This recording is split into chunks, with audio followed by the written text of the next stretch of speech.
Good morning 11th class. बेटा अपने पिछली वीडियो में हमने जो थर्मोडायनेमिक्स का फर्स्ट लॉ है वो स्टडी किया था, जिसमें मैंने आपको बताया था कि अगर हम किसी निकाय को क्यू ऊष्मा दें तो वो ऊष्मा जो है आंतरिक ऊर्जा में वृद्धि करने में और कार्य करने में खर्च होती है। मतलब Q is equal to delta U plus W. और अगर हमें इसका डिफरेंशियल वाली फॉर्म में अगर हम इसको लिखना चाहें तो हम क्या लिखेंगे, D U is equal to D Q minus D W. अब नेक्स्ट टॉपिक है एप्लीकेशंस।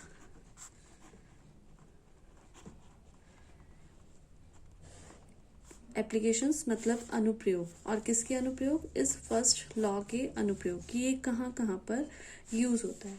तो कई तरह के प्रोसेस हैं, कई तरह के प्रक्रम हैं जहाँ पर हम इसको फर्स्ट लॉ को, जो थर्मोडायनेमिक्स का फर्स्ट लॉ है ऊष्मागतिकी का, उसको यूज कर सकते हैं। तो सबसे पहला जो है प्रक्रम वो है चक्रीय प्रक्रम।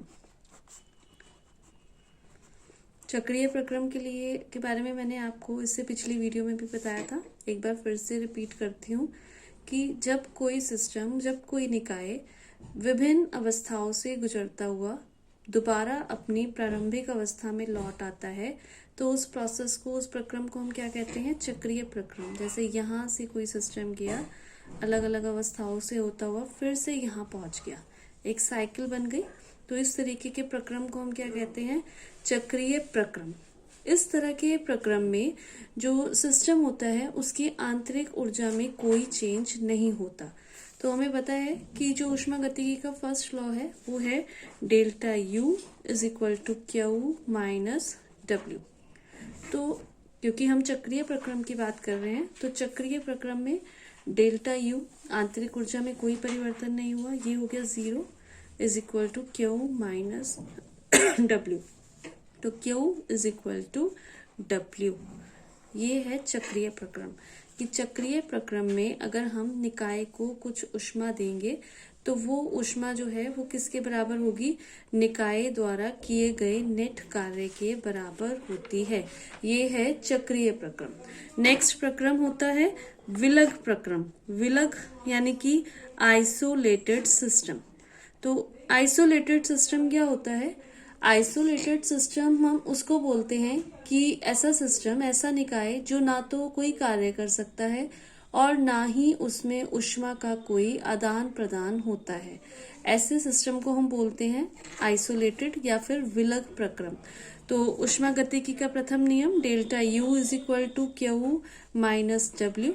ना तो ऊष्मा का कोई आदान प्रदान हुआ, क्यू इज इक्वल टू 0, ना कोई कार्य हुआ, डब्ल्यू इज इक्वल टू 0। तो delta U is equal to किसके हो गया, डेल्टा यू हो गया 0। इसका मतलब इस तरीके का जो सिस्टम होता है, जो विलग निकाय होता है, उसमें डेल्टा यू, आंतरिक ऊर्जा में कोई परिवर्तन नहीं हुआ। डेल्टा का मतलब परिवर्तन से होता है, परिवर्तन नहीं हुआ, इसका मतलब कि आंतरिक ऊर्जा स्थिर रहती है। चक्रीय प्रक्रम में जो ऊष्मा हम देते हैं वो ऊष्मा किसके बराबर होती है, किए गए कार्य के बराबर। और विलग प्रक्रम में क्या होता है, विलग प्रक्रम में जो निकाय होता है, जो सिस्टम होता है, उसकी आंतरिक ऊर्जा स्थिर रहती है, कांस्टेंट रहती है। अब नेक्स्ट जो टॉपिक है वो है समदाबी प्रक्रम। समदाबी, जैसा कि नाम से ही पता चल रहा है, समदाबी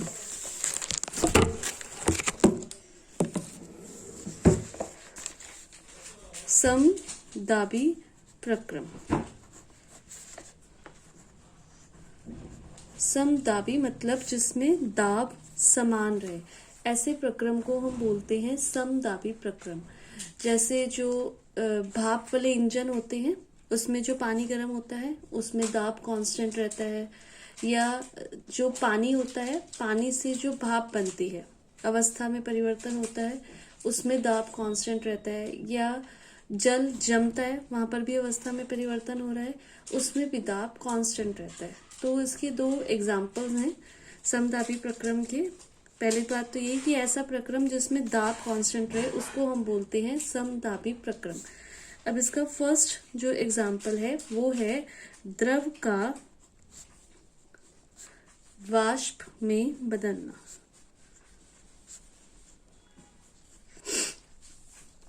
तो द्रव का वाष्प में बदलना, जो हमारे पास ऊष्मागतिकी का प्रथम नियम है वो क्या है, delta U is equal to Q minus W. द्रव वाष्प में बदल रहा है, अवस्था में परिवर्तन हो रहा है, तो इसलिए जब अवस्था में परिवर्तन होता है वहां पर क्यू के लिए फॉर्मूला क्या लगता है, Q is equal to M L, जहां पर एल है गुप्त ऊष्मा और डब्ल्यू कार्य, डब्ल्यू इज इक्वल टू होता है P इंटू डेल्टा वी। द्रव वाष्प में बदल रहा है तो डेल्टा वी की जगह आएगा P V minus V L. V मतलब ये V है वेपर यानी कि वाष्प का आयतन, और वी एल मतलब ये एल है लिक्विड यानी कि द्रव का आयतन। V minus V L. तो जो ऊष्मागतिकी का प्रथम नियम है वो क्या हो जाएगा, एम एल, क्यू का मान हमने रखा, is equal to delta U plus P V minus V L. इसका मतलब कि जब कोई द्रव वाष्प में बदलता है तो उस टाइम वाष्प में बदलने के लिए जो हम ऊष्मा देंगे वो ऊष्मा किस काम आएगी, वो ऊष्मा आंतरिक ऊर्जा में वृद्धि करने में, और जो बाकी बची हुई ऊष्मा है वो क्या होगी, दाब के विरुद्ध कार्य करने में व्यय होती है।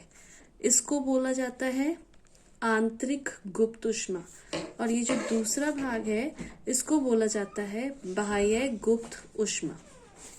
इसका नेक्स्ट एग्जाम्पल जो है वो है जल का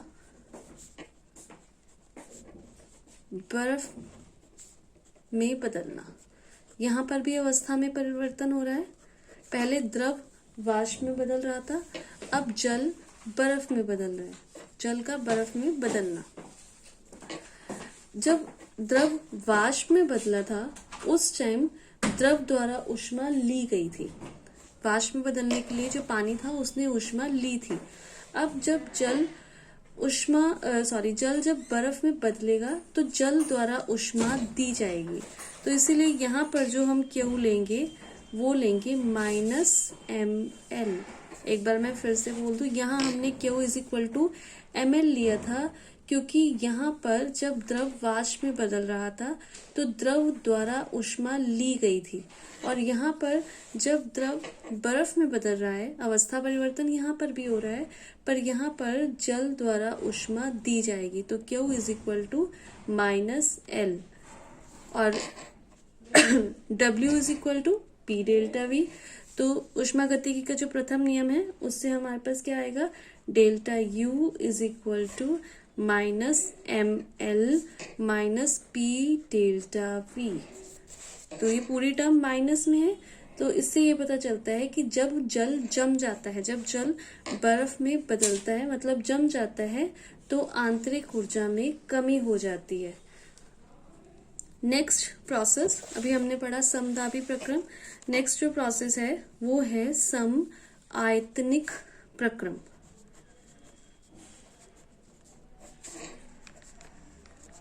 तो यहाँ पर भी नाम से पता चल रहा है सम आयतनिक का मतलब क्या होता है, ऐसा प्रक्रम जहां आयतन कांस्टेंट होता है।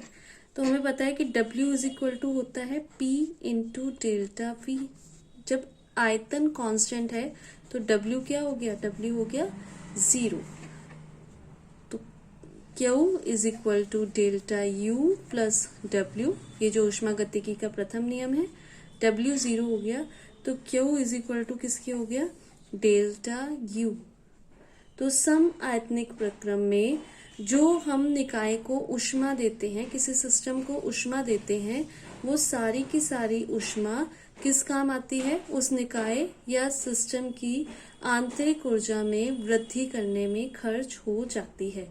जो गैसों में ब्लास्ट होते हैं, विस्फोट होते हैं, वो इसी तरीके का प्रक्रम है सम आयतनिक प्रक्रम, जहां पर निकाय को दी गई ऊष्मा जो है वो आंतरिक ऊर्जा में वृद्धि करने में खर्च हो जाती है।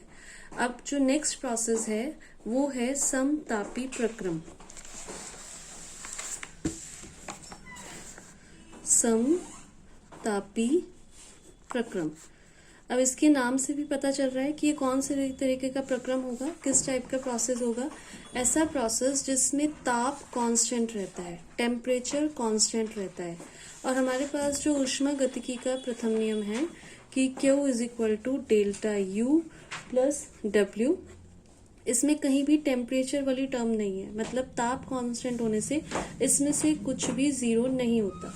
पर अगर हम बात करते हैं आदर्श गैस की,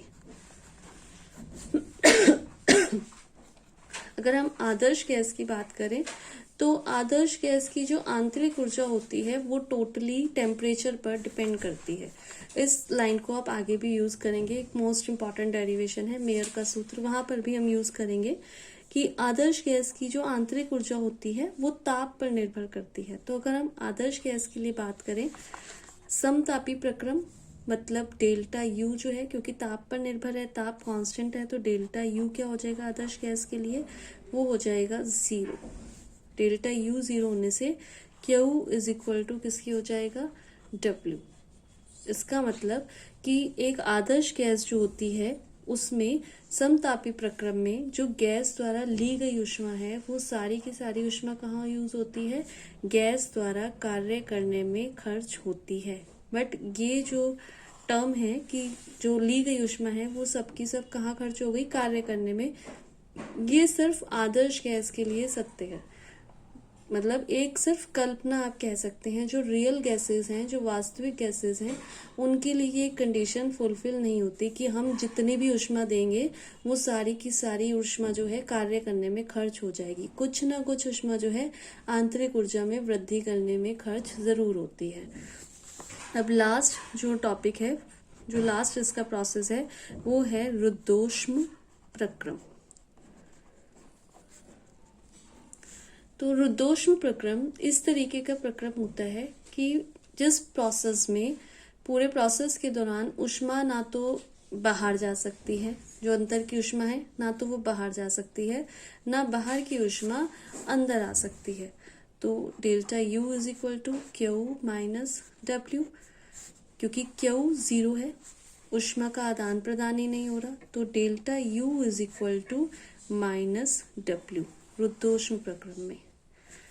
अब अगर कार्य निकाय पर किया जाता है, ये मैंने आपको कार्य जिस वीडियो में बताया था उसमें बताया था कि जब कार्य निकाय पर किया जाता है, यदि कार्य निकाय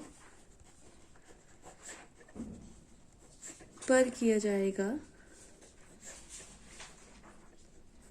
तो निकाय पर कार्य करने का मतलब होता है कि W माइनस का है।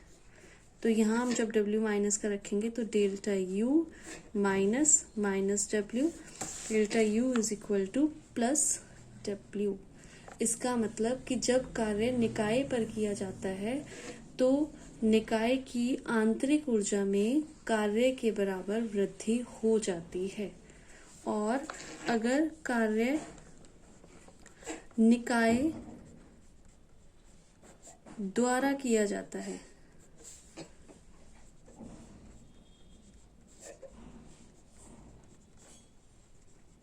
जब कार्य निकाय पर किया जाता है, जैसे एक सिलेंडर में गैस है, उस पर हम कुछ पिस्टन रख दें तो उस टाइम हम गैस पर काम कर रहे हैं, और अगर हम पिस्टन उठा दें तो वो गैस काम कर रही है, गैस द्वारा काम किया जा रहा है।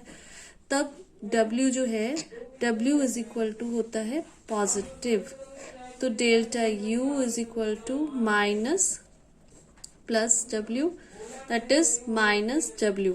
इसका मतलब तब निकाय की आंतरिक ऊर्जा में निकाय द्वारा किए गए कार्य के बराबर कमी हो जाएगी।